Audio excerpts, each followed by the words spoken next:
Good evening, ladies and gentlemen. It is Wednesday night, September 30th, and it's the Dirty Dozen, the 12th episode of the Mock and Roll Show. Thank you guys for tuning in tonight. If you're listening via the podcast, thank you for subscribing and or downloading, whether it's through iTunes or Podomatic. You can follow us, as always, on Twitter, at Mock and Roll Show. You can also follow us on Instagram for some of the best memes on social media, and our follower numbers keep growing. The jokes keep getting funnier, and J3, you get some special love for that since you come up with all these funny images and memes. So by the way, man, I don't know what happened with that last Michael Vick one, and those listening, if you want to know what we're talking about, go to the Instagram page at Mock and Roll Show. Check them out. There's some great stuff going on over there. But tonight, it is our pleasure and it is our honor to have James Rucker, who is he's the founder and owner of Draftletes.com, a great site where you can go read all kinds of blogs and articles about fantasy football. And actually, of course, one of our hosts, Damian Gessel, he's a featured writer over there. So a lot of great material. So make sure you go over and check that out. You can follow James on Twitter at Draftletes. James, welcome to the show. Thanks for having me, guys. Much appreciated.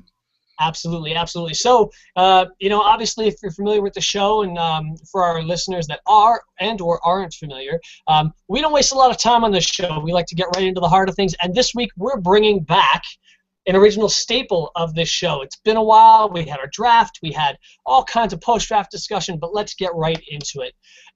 Let's do the sauce, guys. Of course, the sauce is our formula that we use here on the show, where we talk about players. We rank players based on 4 key categories, and that being situation, ability, upside, and safety. So we'll talk about these players. Some guys that everybody expected to be super hot this season are off to a bit of a slow start. So maybe it's time to discuss right now, almost maybe kind of like who's the best of the worst of these supposed tier 1 running backs.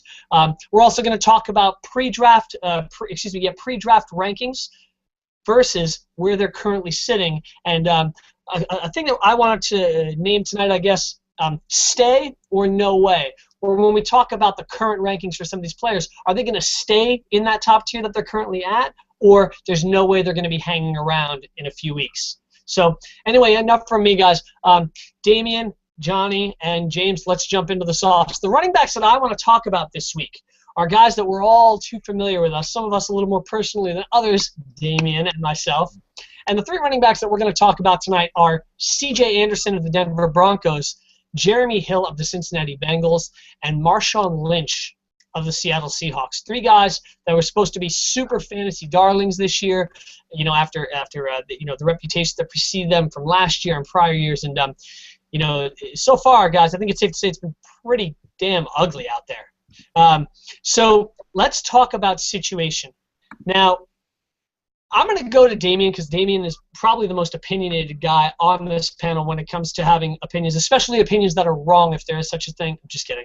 No, I'm just messing with you, buddy. But seriously, Damian, it's kind of an ugly bunch right now, and I know who I feel is going to be number 1, but who do you feel is in the best situation of these 3 dumpster fires right now?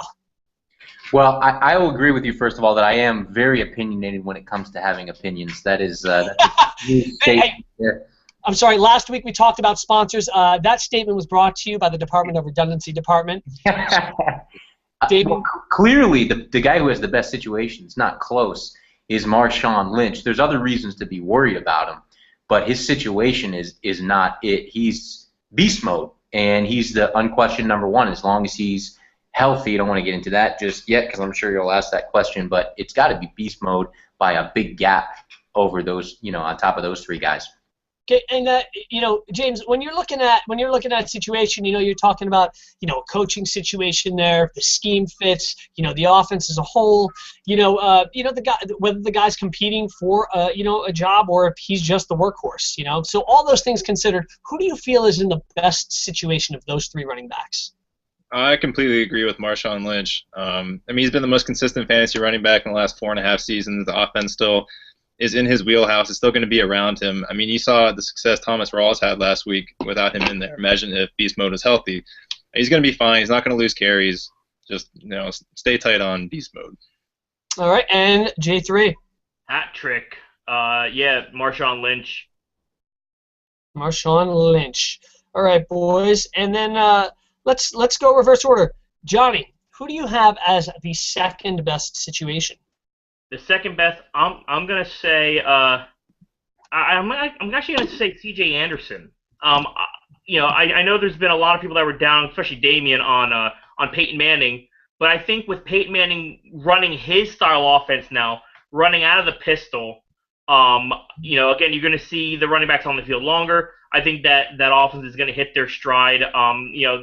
They looked good last week, and I think just by attrition alone, I think C.J. Anderson, is going to get his work in. You're going to see the old C.J. Anderson just taking a little bit for him to get going, but I'm not worried about him that much. All right, and James, second best situation. I'm with Jeremy Hill. I've talked with Damian a lot. The problem with C.J. Anderson is he's not the best back in Denver. It's Ronnie Hillman. He's the most skilled back. Jeremy Hill, they ran the offense last year through Giovanni Bernard at the beginning, and they realized that wasn't the best way to maximize their offense. They're going to have Jeremy Hill's early down back. He's going to bounce back. He's incredibly skilled. I'm not worried about him in the least. All right. Now, Damian, give me 1 second. Johnny, I just have this vibe. I just kind of have this feeling that, or maybe it's just me, but I think Hillman has done, well when called upon. I think he's a talented back.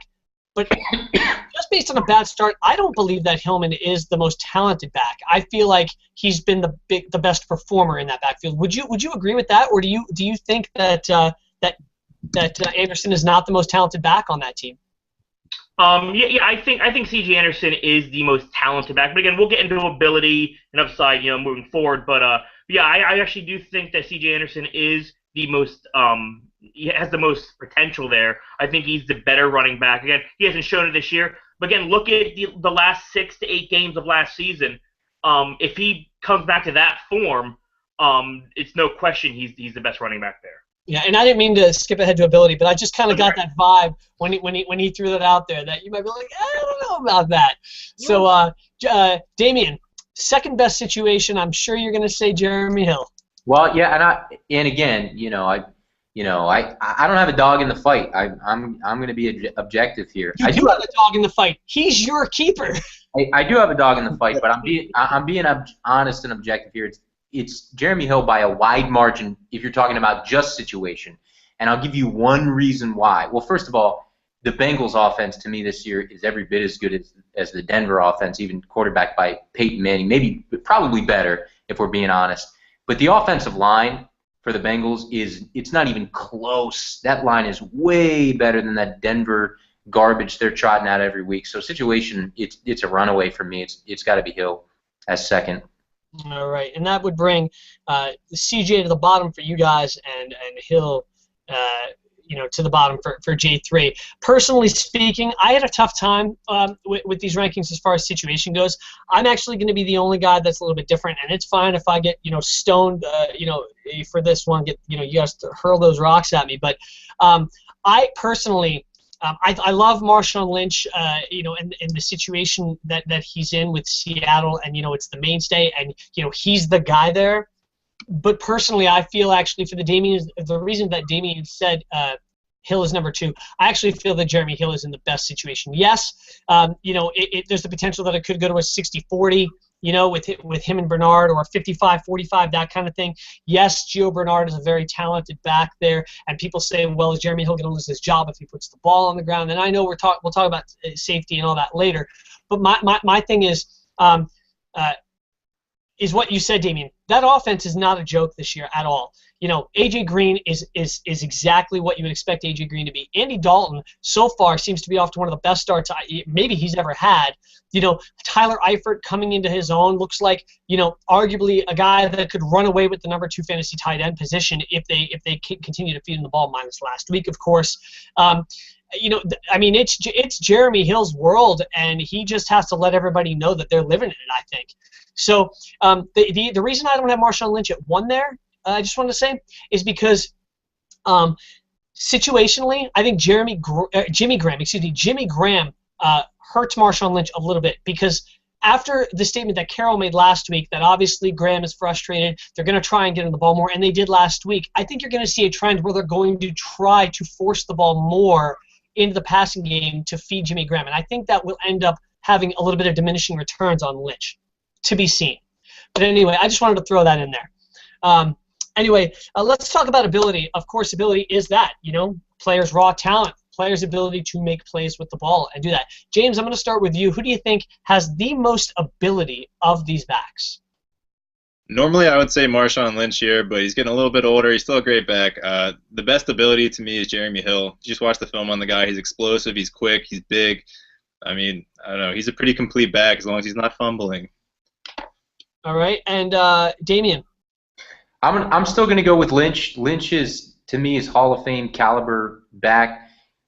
There's only one reason that I'm afraid for Lynch, and we'll get to it. But it ain't his ability.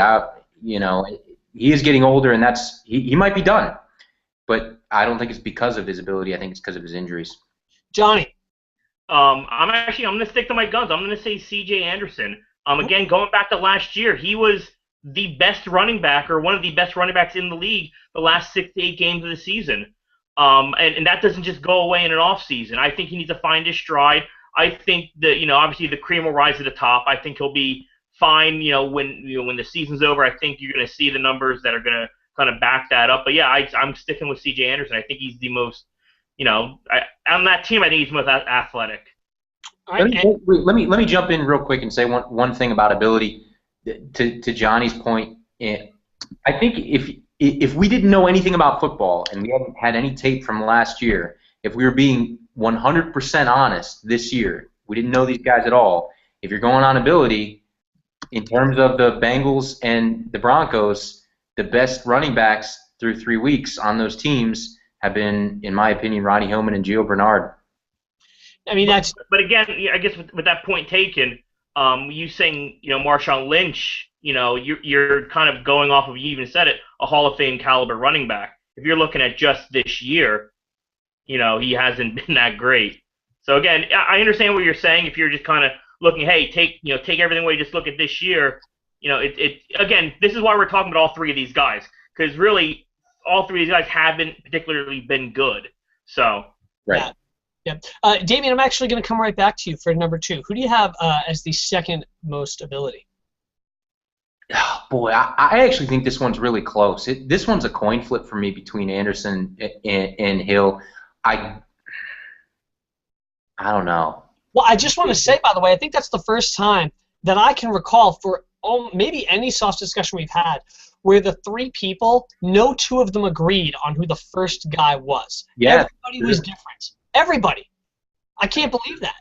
So that's fantastic. But go ahead, Damian. I don't know, man. Like, I guess I have to pick one? Sure. Okay, you're going to have to pick 2. Here we go. Ready? It's a coin flip, so I'll tell you what. I won't make you tell me who your second is. Who's your third? You know what? I guess I'll say second. I'll go with Hill for a second. Johnny, you really like that. I think Hill maybe has a little better vision. I think they're real close. Okay. I'll tell you what, just for kicks, Johnny, I'm going to come over to you because you're dying over there. Well, you could pick your second. Oh, you know what? Just pick your third. That makes it any easier. Exactly. Oh, God, for my second, I'm going to say Jeremy Hill. I do like his talent. Again, I'm not knocking his talent. I think he's very talented. I think he is the most talented running back in Cincinnati. I like Gio Bernard. But yeah, I think Jeremy Hill at this point in their careers, if you're looking at a snapshot in time right now, yeah, Jeremy Hill. All right, and Mr. Rucker. Second best ability, I'm putting C.J. Anderson in third. I'll go with Marshawn Lynch. I mean, the proof is in the pudding. See everything he's done over the last 4.5 seasons in Seattle. I mean, he has a ton of ability. The only reason I have him behind Hill is just he's a little bit less explosive than he used to be. It's very close, though. Fair enough. And by the way, keep in mind if you're listening to this show or if you're watching us live right now on YouTube, keep in mind, while their current performances have been, nothing short of awful, for the most part. Any one of us would be happy to have these guys on our team and willing to ride them out and give them a shot to come back to their natural form. I mean, let's face it. Even if we redrafted now, yeah, you're going to have concerns, but none of these guys are going to leave the first round, or even early second round and not get taken. I disagree. Totally. You disagree with C.J. Anderson? No, I disagree with all three. I wouldn't take any of the three in the second round. We redrafted today. None of them. No way. First round. In the first round? Heck no, man. No way. I mean, in a 12, maybe a 10-team league, but even a 12-team league, you wouldn't take one of these running backs? No. First round. In the first round? No way. No way, man. Not even close. Third. You wouldn't have a chance to get him in the second. I would take. I mean, Anderson and Hill at this point, if we were redrafting, they're sixth rounders, fifth rounders, maybe. Whoa! I think you're a little. I think you might be a little. I think you might be drinking the sauce. Yeah. Hey, I call him like I see him. I'm just saying. I'm putting it out there. That's true, and he does. And he did call Christine Michael starting this week for the Cowboys. 3 weeks. I didn't make that prediction. He got first team reps. First team reps this week. He's not going to start this week. He got first team reps. Damien, can you please change your tagline on your name to first team reps? Hashtag first team reps. Anyway, guys, let's talk about upsides. Keep things rolling along here. Upside. James, who do you have as the most upside? Who is the highest ceiling of these guys? As of right now, I mean, pre-draft would be different, but the most upside right now to me is still Marshawn Lynch when he gets healthy. I don't see them in a timeshare with Thomas Rawls at all. Giovanni Bernard's always going to be there with Hillman. I'm sorry, not with Hillman. With Hill. Hill, yeah. Sorry, I'm losing it. Oh, good. And Anderson, I think, is going to be in a timeshare all season with Hillman. So, I mean, he's going to be the only first carry back, 3-down back of all of them to me. That's fair. And by the way, you don't have to apologize for that, man. Damien's crazy talk over there about 5th and 6th rounds with these guys has probably got you punch drunk. Don't worry about it. I love them to be in the 5th and 6th round all day. Yeah, right? Oh, my goodness. Actually, if they were going to fall in the 5th and 6th round and we knew that ahead of time, I would trade Damien whatever picks I had to and other people so I could have 3 6th-round picks. So I'll tell you what, though, I'll give it to him because you think about when you drafted Arian Foster, you drafted him, late 5th, 6th round, and 4 weeks of crap from these guys is about the same as him being hurt for 4 weeks. Yeah, didn't you trade Arian Foster right, Damien? Yeah. Shut up. Johnny, what do you got for number one upside? And I'm gonna agree. Marshawn Lynch, just because of the workload there. When he's healthy, the only thing holding Marshawn Lynch back is his health. He has no other competition. I'm not worried about Rawls. I'm not worried about Fred Jackson. That's Marshawn Lynch's backfield. I'm gonna give it to him. Damien, you agree with these guys? It's Marshawn's yard. Easy. Yep. All right, Damien, number 2. Actually, you suck at giving number 2s here. James, I'm gonna go to you since Damien can't decide on anything. Number 2, Jeremy Hill. I think he's going to get the best of that timeshare. I still think he has the most upside, the most abilities, so I'm going to stick with him there. All right. Damien, you're number 3, and Johnny, I'll come back to you for your 2. I just want to see if he knows his 3 and not his 2. I do. This one's an easy one for me. I think upside here, I'll say my number 2. My number 2 is going to be Jeremy Hill. If he comes back and gets a 60% timeshare, he's not going to eliminate. He's not going to push Gio Bernard aside. But if he gets a 60% timeshare, he could still ascend to be a low-end RB1 or maybe a little more. I don't know how realistic that is at this point, but I think it's still possible. So, Jeremy Hill. Okay, and then, by the way, again, thank you everybody for tuning in live to the Mock and Roll Show. Check out the podcast; it should be available tomorrow. Johnny, who do you have at number 2? Number 2, I'm gonna ride this horse with dead. CJ Anderson. And the reason being is Jeremy Hill scares me because of the fumbles. That's a tough bug to shake. I gotta go with CJ Anderson. Alrighty.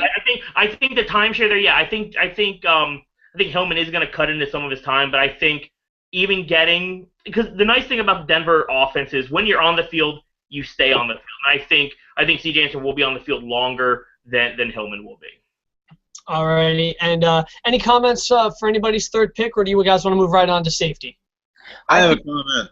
Oh yeah, go ahead, All right, I don't know. I really dislike C.J. Anderson, so I just want to throw it out there that I think a lot of the Denver running backs were based on scheme last year. If you look at C.J. Anderson, Monty Ball is terrible. Hillman and even Juwan Thompson all had carries about yards per carry above 4. Juwan Thompson actually had a 5.0 yards per carry. He had 3 touchdowns. Everyone had a 100-yard game. They were all very good at times last year. I think Gary Kubiak is ruining the offense, and they're starting to figure out that maybe C.J. Anderson isn't quite as skilled as they thought. Well, yeah. With that being said, I do know, starting with the Kubiak offense, after that first game, Kubiak went to Peyton and said, "What do we do? What do we need to do to win?" And Peyton said, "Let me run my offense." And I think you're going to see the transition because the Kubiak offense didn't work. It's not working. It's not. You can't kind of tell Peyton Manning, "Hey, you're going to run this kind of offense." It's not going to work that way. Peyton's going to kind of dictate the offense there, and I think when they go off of that pistol offense, get Peyton Manning in shotgun the way he's used to playing, I think you're going to see C.J. Anderson be more the back he was last year, where he's going to get more of those opportunities. James, you had something you want to say? Oh, I said you can tell him what to do because you're the head coach. Well, Well, hold on. Wait, you can. Well, you can try. You can sure as hell try, but let's be honest with you. If you're working at the same job for 15 years, speaking English, and they say, "Hey, starting tomorrow, I'm the new boss here, and I'm I'm the owner. I bought this company. Everybody here has to do their job in Spanish tomorrow." What are you going to say? Yeah, I mean, well, I agree. They don't need an offensive coordinator. They have Peyton Manning. He's basically a player coach. But the knock on Hillman last year was fumbles, and he wasn't a good blocker. So if he can, tighten that up, we'll see. I think the reason for me that C.J. Anderson's upside is capped, we can talk about his talent or anything like that, but I don't think it matters. I think the Denver offensive line can't run block. They don't have a good run blocking offensive line. And if you don't have a good run blocking offensive line, you're automatically capped. So I don't care who you have back there. And also the other thing is Anderson's nicked up. He's been nicked up since the start of the season. So well, Damien, since you started to talk about getting nicked up and things like that, let's move right into safety. Safety, you're talking about a guy. How safe his job is. How many carries is this guy going to get? How healthy is a player going to stay? There's a lot of factors involved with safety. So Damien, that being said, who do you have as number 1 in safety? Oh, this is ugly because none of these guys are safe at all. If you told me that all of them were running back 3s by the end of the year or worse, I'd say, yeah, I totally buy it. All 3 of them. That's why I said 5th or 6th round, because at this point, even my supposed guy, right, Jeremy Hill, at this point, if he continues to suck, he had 12 carries for 21 yards. If he continues to not do it, guess what? He's not going to be the guy there anymore. If he fumbles the ball, he's not going to be the guy there anymore. It's just the way that it is. He's running tentatively. He doesn't look good out there. He hasn't for the first 3 weeks. He's not particularly safe. Anderson's not safe at all. His line can't block for him. He's already hurt. Hillman has looked better. He's not safe. And Marshawn Lynch, listen, if he can maintain his health, he's going to be an RB1, no question. But when the decline comes, that guy has taken so many punishing hits. When the decline comes, it looks like this. It looks like cascade injuries, calf injury, back injury, hamstring injury. Nobody's safe. The safest one, I think, is Jeremy Hill, because he has the best offense, and if all he needs to do is show that he can be the guy he was last year, and he'll be cool. I don't know if he can show it, but I'm going to say he's number 1. I want to throw my 2 cents in here on my number 1. I don't really care who my 2nd and 3rd are, but I want to say something here. Damien, I'm actually going to agree with you that Jeremy Hill is the safest here, and here's why. I agree with every bit of what you said about health, and that is the only concern you have to have for Marshawn Lynch, but it's a big one. It's a big one, and not because that he could stay hurt, which will keep him off the field.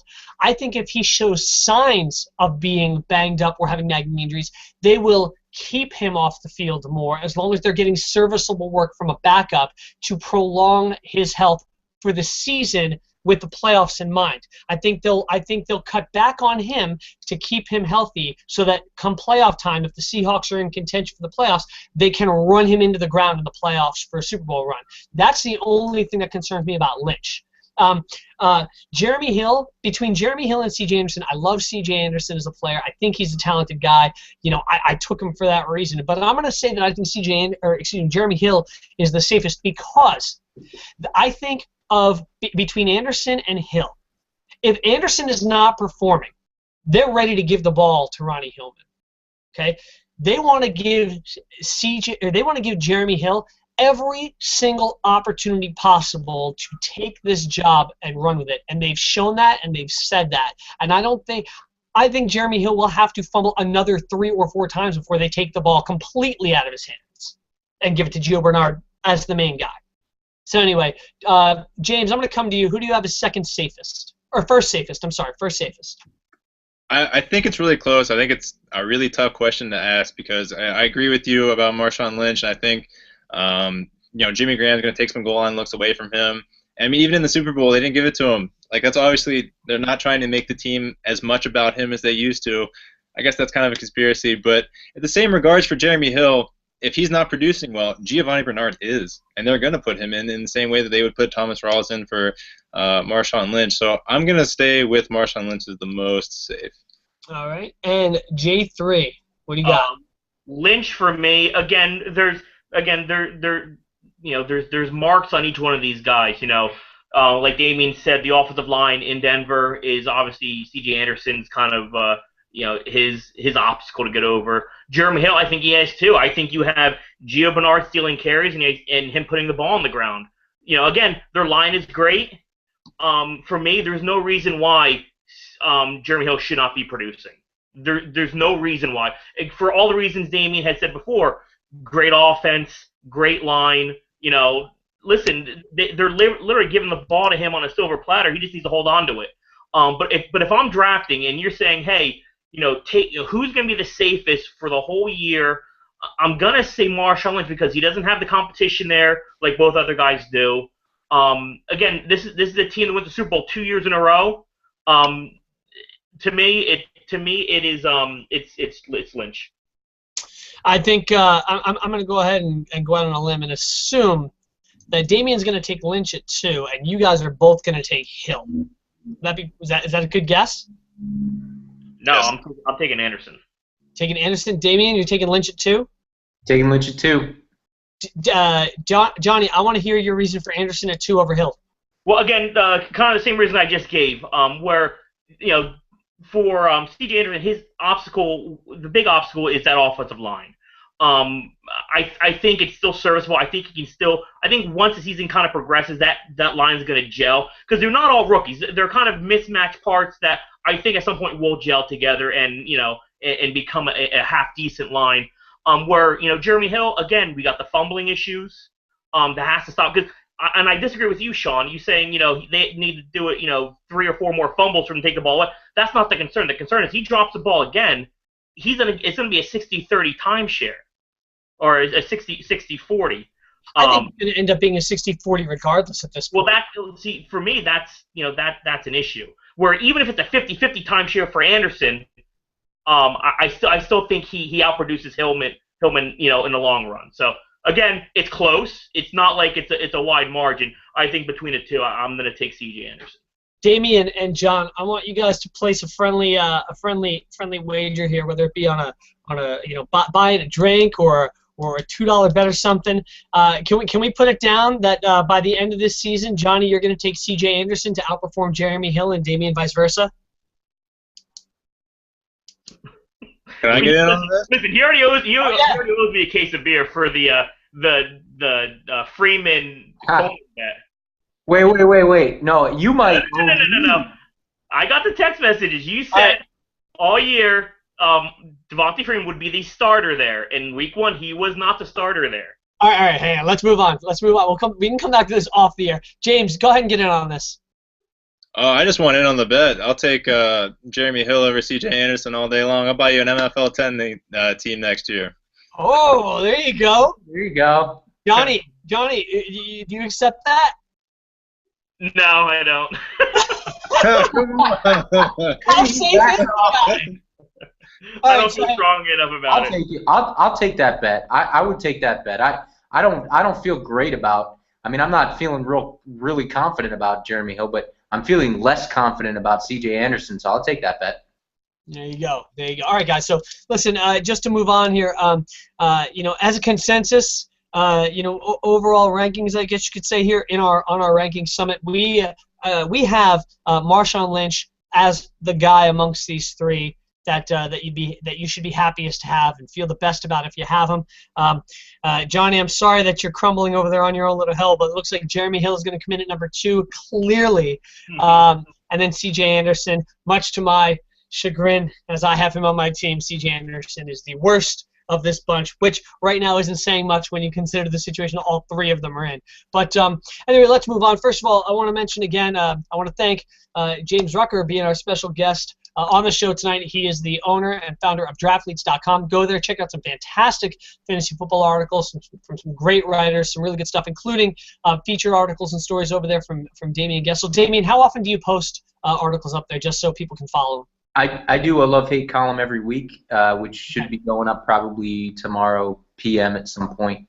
Perfect. So head over to draftletes.com. That's draft, L-E-T-E-S, draftletes.com, and you can follow James and Draftletes at Draftletes on Twitter. So we're happy to have you here on the show. And now let's move on. Let's talk about some pre-draft rankings versus where they currently are at. And, of course, I'm going to bring up the top 5 guys pre-draft and current rank at quarterback, running back, and wide receiver. And here's the first thing that stood out to me when I looked at these numbers.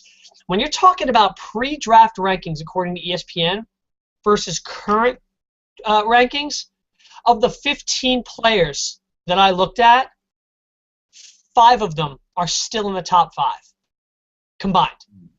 That's kind of a mind-blowing stat to think about 4 weeks into the season. I mean, seriously, you've got one quarterback, you've got 2 running backs, and then you've got 2 of the wide receivers. That's crazy, So let's get right into it here, guys. As far as quarterbacks go, pre-draft, we were looking at Andrew Luck at number 1. Currently ranked 21st among quarterbacks. Aaron Rodgers at 2, currently sitting at 2. Drew Brees, now hurt, sitting at 29, who was 3rd. Russell Wilson was 4th, currently ranked 12th. And Peyton Manning 5th, currently ranked 14th. So you got Luck, Rodgers, Brees, Wilson, and Manning pre-draft. Here are the current rankings.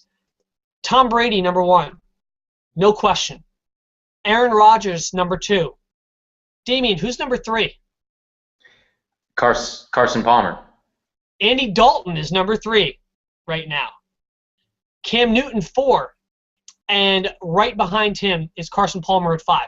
The question I want to pose to you guys, and Johnny, I'm going to start with you on quarterbacks, is this. Of the current top 5, Brady, Rodgers, Dalton, Newton, and Palmer, okay? If you were going to pick one guy, and I can even say 2, but if you're going to pick one guy here, okay, between the 3 on the bottom, Dalton, Newton, and Palmer, who's going to stay? And there's no way, if you had to pick one, that he's going to stay in the top 5 by the end of this year. Who's going to stay? I'm gonna say Palmer. He looks like old form Carson Palmer. He's doing something that people should have been doing in Arizona for a long time, is throwing to Larry Fitzgerald.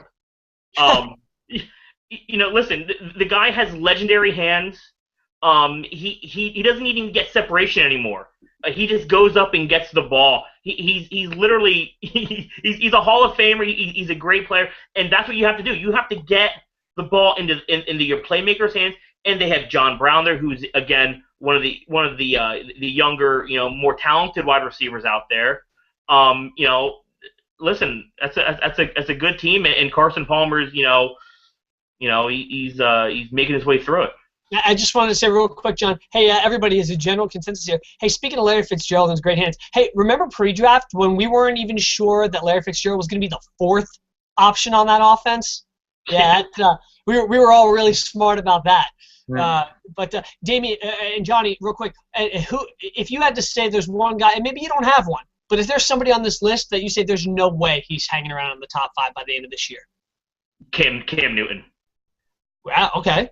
And the reason I say that is because, listen, right now he's throwing a lot to Ted Ginn, a lot more to Greg Olsen. But the weapons there, I think when it's all said and done, there's just not enough weapons there to keep Cam Newton in the top 5. And then listen, I want to say I don't think Aaron Rodgers and Cam Newton are comparable players, but I want to say something that I heard today on ESPN, and I think it's a great thing. You talk about Tom Brady, you talk about Cam Newton, and you talk about Aaron Rodgers.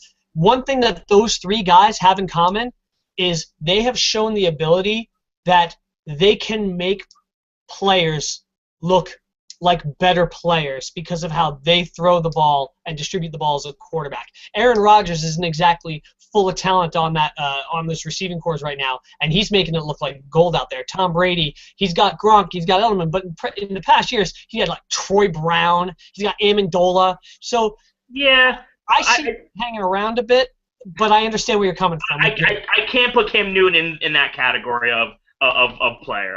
Listen, I like Cam Newton. And you're asking me if I think he's going to stay in the top 5, and no, I don't. I think he has probably the least chance of doing that. James, who do you got staying of those 3, and who do you got going? Because I think it's fair to say we all have Brady and Rodgers staying in the top 5. That's a really tough question. They're all having great seasons. I mean, Dalton's been a top 5 quarterback before. Palmer looks awesome with his weapons.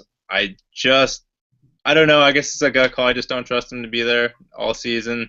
We're going to see some bad Andy, and I love Cam Newton. If I were to start a franchise tomorrow, he'd be the first quarterback I would take. But I think he has the highest floor of any of the quarterbacks with his running ability. So the most likely to stay there, I would say Cam, because he's going to at least get you points per week on the ground. So is it fair to say that you're not buying the red rifle in this discussion then, or do you think all 3 of these guys stay, or do you think one of them takes a hike? Well, I had Dalton as a sleeper earlier in the season. I think he could finish as a QB1 in the top 12. That wouldn't surprise me at all. I think I had him 13th. Palmer should stay there. I didn't think he'd be this successful. I don't know. So you're gonna keep all 3? You're gonna keep these top 5 in the top 5 all season then? No. I mean, I am in Pittsburgh. I can't keep Dalton in the top 5. All right. Oh, if you're a Pittsburgh fan, you're a little biased. Damien, I should have asked this question a little differently because I know you said you have your concerns about Brady. Are you keeping Brady in the top 5 all year? Oh, easily, definitely, yeah. Of those 3, who do you have staying, or do you have them all staying? You know, the phrasing "no way" doesn't apply to any of these guys. If you said they're all going to stay and be right where they are at the end of the year and be top 5, I'd say okay, yeah, I buy it. I think the most likely to stay there for me is Palmer. If he stays healthy, I think he'll definitely be there. I think the least likely to stay is probably Newton, but I agree with James. He's got a really high floor, and he has to do everything for that team this year. He's going to run touchdowns in. He's going to be running the ball. So I'm going to say there's nobody on that list to me that feels like a no way, although Dalton you have to be a little nervous about because, who knows what he might do. And Newton, might have some bad games, but most likely will be Palmer for me. Aside from, I believe, and you can just give me a thumbs up or a thumbs down here, but am I correct in saying Cam Newton's rookie season was a monster year, right? Oh yeah, that's what I thought. Okay. So aside from his rookie year, okay, I've never been a Cam Newton buyer so much. I thought he was a talented player, but I just didn't trust the guy as early on as a quarterback. This actually was the first season that I was buying Cam Newton if I could have gotten him because of the ceiling, or excuse me, of the floor thing that you guys said. Here's the thing: Cam Newton's got to do it all. If that team is going to win, it's going to be on Cam Newton's shoulders, and more importantly, Cam Newton's legs. If Cam Newton goes down, that team I don't think wins another game this season. Arguably, I think you could argue. You know what I mean? Yeah. So, So anyway, interesting discussion. A quick side note, I want to see if anybody can get them right. Damien, can you tell me in order who is 6 and 7 at quarterback right now? Is Ben Roethlisberger one of those two? Just give me two names. Who's 6 and who's 7? James, did you already look these up? I'll say Tyrod Taylor and Ben Roethlisberger. No, I didn't look them up. James, did you look them up? No, I did not. I just don't think it's Ben. Okay, who's 6 and 7? Go. Tyrod's a good call. Maybe Matt Ryan. Yanni, 6 and 7. I'm going to say Matt Ryan and Taylor. The answers. Number 6, currently, Tyrod Taylor of the Buffalo Bills. Number 7, nobody got it. Marcus Mariota. Wow. Mariota. Mariota. All right. James, you're our guest, and I'm going to start with you on the next category. So I want you to tell me, do you want to talk about running backs or wide receivers? Let's go to wide receivers. We hit some running backs early. All right. Wide receivers, pre-draft, we were looking at the top 5 being Antonio Brown, according to ESPN, Julio Jones of the Atlanta Falcons, Demaryius Thomas, currently ranked 19th amongst wide receivers at number 3. You had Odell Beckham Jr. Some people would have taken him number 1 in their drafts, and he is currently sitting at number 11. And then Des Bryant, unfortunately, was felt a bad injury, but he was ranked number 5. Not unfortunately. Well, now you're a Giants fan. Jesus, what the price is going on. But so let's talk about the top 5 right now. Right now, Julio Jones is sitting at number 1. Who's number 2, guys? Quick guesses. Brown. Rucker? I don't know. Different. AJ Green. Larry Fitzgerald, the ageless wonder, is number 2 currently. By the way, 4th option. Anyway, Larry Fitzgerald off of 5 touchdowns in the last 2 games, I believe. Larry Fitzgerald is sitting there at number 2. Antonio Brown is number 3. Anybody guess 4? I guarantee you nobody gets this if I give you 5 guesses. Travis Benjamin. Because I said that, Damien got that. Of course, I knew if I set it up, he was going to get it. Travis Benjamin of the Cleveland Browns, on his long catches and 3 or 4 receptions a game, is sitting at number 4. And then AJ Green, who is preseason ranked at number 8, is sitting at 5. By the way, Larry Fitzgerald, pre-draft, ranked 31st among wide receivers. So, guys, who's staying? James, I'm going to start with you. Who's going to stay in this bunch by the end of the season? I think it's pretty obvious. Between Fitzgerald, Benjamin, and Green.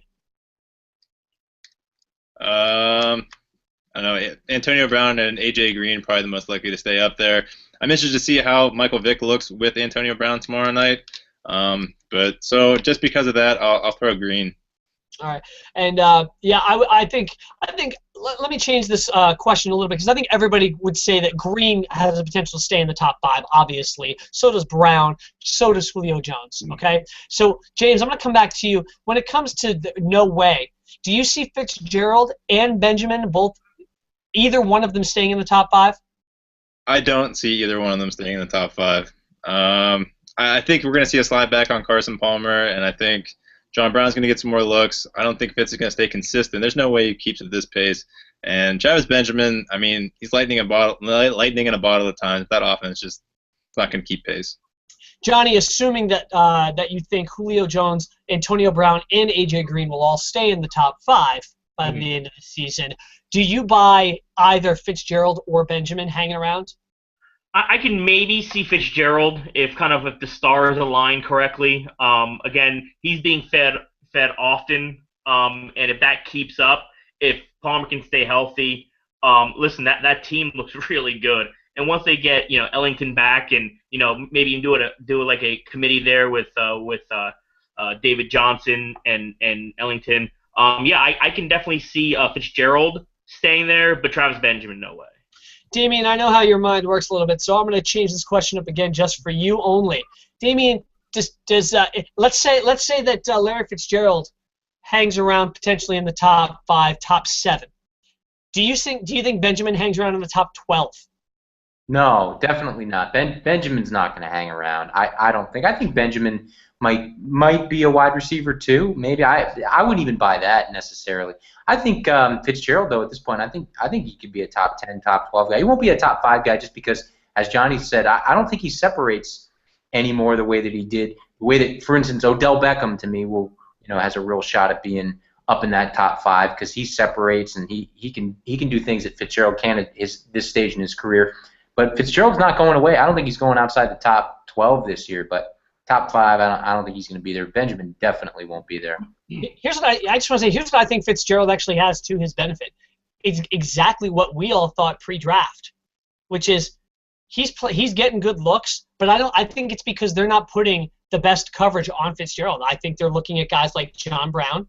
I think they're looking at Michael Floyd, who so far has been off to a very slow start. Okay, and isn't performing that great. And I also think that they might be looking out of the backfield, particularly if they get Ellington back. I'm sorry, is Ellington done for the year, or is he just out for a few weeks? He should be back this week. This week? Okay, I couldn't remember for some reason. So my point is they have a lot of weapons there. They have a lot of very talented mouths to feed. So I think part of Fitzgerald's success you can lend to the fact that they're assuming that he's already got one foot into retirement in a couple of years and that he's just lost a step. The hands never went away, but there's other young guys that are hungry. So anyway, any final thoughts on the current rankings of wide receivers? Anything you guys want to throw out there before we move on? No. All right. Let's talk about some running backs. Let's see. Johnny, I think I started with you on quarterbacks. James, I started with you on wideouts. Damien, let's talk some backs. Christine Michael, not in the discussion. First team reps. Hashtag first team reps. All right. So preseason draft rankings. We had Le'Veon Bell, number 1, according to ESPN. Adrian Peterson, 2. Jamal Charles, 3.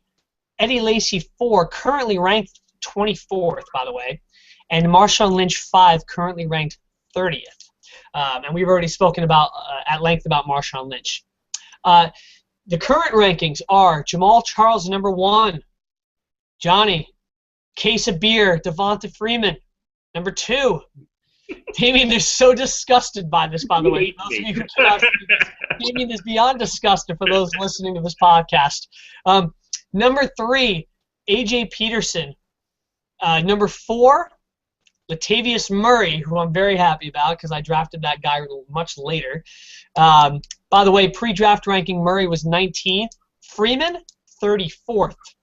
And then, of course, at number 5, not Christine Michael, but Julius Randle.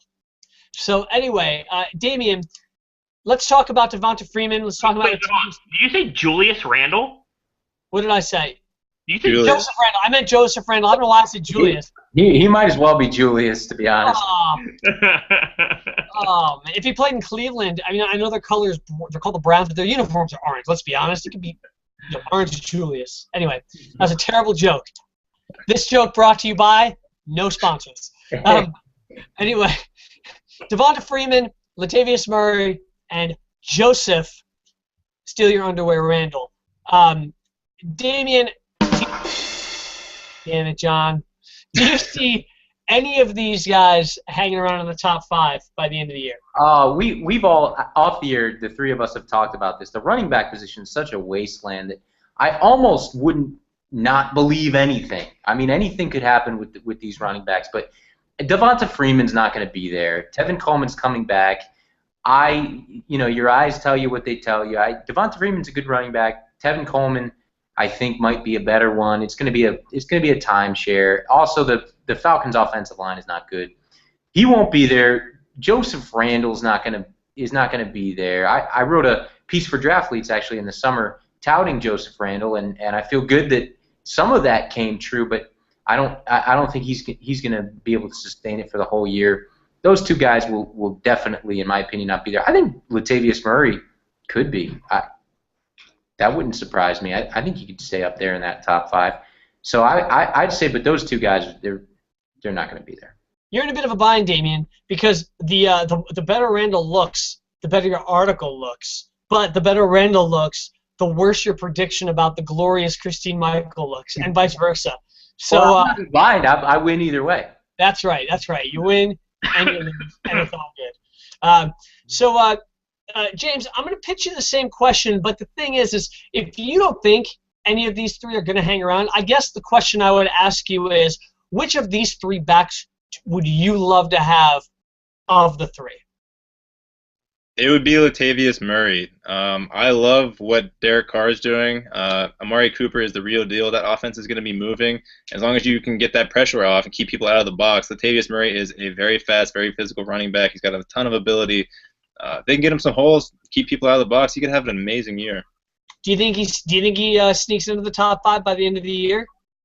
No, I don't. Okay. And then Johnny. Yeah, I'm gonna take what Damien said, and I think that there's a chance that Randall could be a top 5 back. And here's my reasoning: is no Dez Bryant, no Tony Romo. They're gonna have to run the ball, and from what he showed last week, he could be that bell cow running back there. It's not out of the wrong. I don't know if it's particularly gonna happen, but I think it could happen. I wouldn't be like mind blown, if listen, it's the best running line in the league. So it could happen. Yeah, I don't. What, Damien? Can I jump in here real quick on Joseph Randall? And I was driving the Joseph Randall train in the summer, and you know what? I don't disagree with you. It could happen, but that game to me was a lie if you look at the box score, because he got 3 touchdowns. I think he had like 87 yards or something like that. He had a 37-yard touchdown run that looked great. I mean, that was the first one, I think. Yeah, his first run, he broke tackles. I mean, he looked great. And then he had another run that was like 28 or 29 yards. And then the second half, his runs, now don't quote me on this because I'm not looking at it, but the line looked like this: 0, -1, 1, 1, 0, -1, 1, 3, 1, 1, 0, -1. It was really ugly. So I'm nervous about that. Yeah, that could also be the Atlanta defense making adjustments, and then Dallas trying to make passing adjustments that didn't work out. Again, and I'll go back to what Damien, especially in the preseason. You're saying, you said, all games count. Listen, he took the ball and he made those plays in the first half. I don't think there's any reason to believe that he can't do it, on a more consistent basis. But again, that's to be seen. Go ahead, John. Yeah, if I'm going to finish up, Latavius Murray for me is not a knock on his talent, because I was actually preseason. I was on the Latavius Murray train. I think he's been good. I would see more of a top 10 play there, but not top 5. My reservation there is the offense there. They look good right now. The last 2 games they look good. First game they didn't particularly look very good. If they can be consistent, then yeah, maybe. But I have a feeling that they're going to be down in more games than they're up, and I think Derek Carr goes up in value, but I don't think Murray's going to be as high as probably is right now. Yeah. No, I definitely can see what you're saying. You guys all actually make very, very compelling arguments. And hey, here's the one thing I want to say. And Damien and I have said this a bunch of times in our private conversations about fantasy football, which is this. This is the point of the season. Week 4 for me is where you start to really see a lot more. I don't buy into the rhetoric of, week 1 you see this, and week 2, oh man, you see a whole new thing to be scared about. And week 3, like Aaron Rodgers said, relax. You know what I mean? Relax. But now you're about a quarter way into the season. You know what I mean? So you have to start thinking about making some moves. Maybe if you have, some of these guys that are questionable, like when we talked about the sauce about your C.J. Andersons. What do? You have to be prepared for that. Maybe you want to try and pick up that handcuff. Jeremy Hill, if you can pick up Bernard just in case that falls through for some reason. And things like that. So there's some interesting arguments to be made for whether or not to panic and make moves. And if it's cool, and if you guys are good with moving on from this, but the last 5-6 minutes we have, this was not planned. This isn't something that you guys knew about ahead of time, but I just want gut reactions on this, okay? So congratulations. You guys are all owners in a new league, okay, a new fantasy football league. And just for the sake of this, what we're going to do here, okay, you own multiple teams, otherwise this doesn't work. So we have a new 10-team league that we are starting right now. Damien, you have the first pick. Who is the first pick on your team right now? Le'Veon Bell. Le'Veon Bell. James, I'm going to come to you for number 2. Julio Jones. Johnny, 3. Jamal Charles. James, 4. Antonio Brown. Johnny, 5. Alive. Oh, God. AP. Damien. I'll say AJ Green. Johnny. Odell Beckham Jr. No. James. You took my pick. Oh, man, I have no idea. Oh. Sean, why aren't you drafting? I'm gonna take Aaron Rodgers, even though I never take quarterbacks early. 9. Go ahead, James. Oh, man. Forte. Sure, throw Forte in there. Why not? Forte sneaks in, a guy we haven't talked about all night. And let's see, who wants the last pick? I'll take it. Johnny. Gronk. Gronk, baby. Yeah, that's a good one. Can I change my pick to Jamal Charles, please? I don't like that Forte. You want to change Jamal Charles? Fine. You get Doug no, Martin. wait. Yeah, redraft. You get Doug Martin. No, thank you. I'll take All the right. muscle hamster. Hey, listen, hey guys. I want to, on behalf of Damien, who really enjoys writing for your site, on behalf of J3 and myself, James Rucker, I want to thank you so much. Founder and owner of Draftletes.com. Follow him at Draftletes. Before I give our full sign off, is there anything you want to say to our listeners, our audience? Anything you want to plug? Just come check us out at Draftletes.com. We're all out winning championships and money. We hope to win you guys some too. And just thanks so much for having me on. I had a great time. Hope to do it again soon. Absolutely. I was just going to say, I hope you'll come back on the show and join us. We'll have a good time. And hey, guys, speaking of winning matchups, winning games, and winning some money, DraftKings.com is one of the top places to play daily fantasy sports right now. I won $60 last week. $60. That was on the plus, like net. I netted $60, and hey, that was on what, $25 I think in plays. So I'll take it. And guys, you can win that, but guess what? You win a lot more. You can win millions. They're giving away over $1 billion this year. So go over to DraftKings.com, sign up, use the promo code MOCKROLL, MOCKROLL, and get a free entry into an NFL play this weekend and win yourself some cash. So that's my cheap plug, by the way. You guys like that? That was good. Check out the Instagram page and check out Twitter. Follow us at Mock and Roll Show. Again, a lot of great memes up there from Johnny, which are getting around there, and they're hilarious. And Damien, always blowing up the Twitter feed, ready to argue and debate with somebody. Tell him Christine Michael's not going to start, and you'll never get him to stop. Anyway, thank you guys so much for tuning in tonight. We'll be back next Wednesday night, and we'll see you there. We'll be here on YouTube live, 9 o'clock Eastern Time. Check out the podcast tomorrow for download. Subscribe on iTunes. On behalf of everybody at the show, James Rucker, thank you guys so much. We'll see you next week.